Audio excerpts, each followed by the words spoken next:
Goeiedag, liewe vriende, en vanoggend blaai ons daarna Psalm 122 toe, en dit is ook ons teks vir hierdie week, teks waar ons onsself gaan verdiep.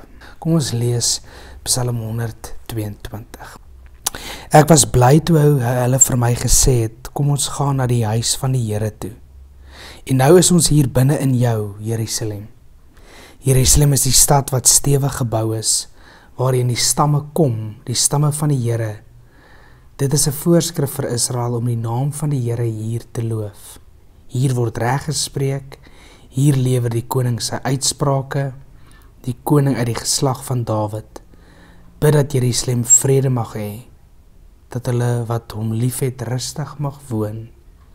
Mag daar vrede wees binne jou mure, rus in jou wonings. Terwille van my broers en my vriende wens ek jou vrede toe. Terwille van die huis van die Here ons God bid ek dat dit met jou sal goed gaan. Hoe sou jy oor hierdie teksgedeelte voel? Of watter gevoel wek hierdie teks binne jou? O Here, wil U hierdie teks vir my oopbreek?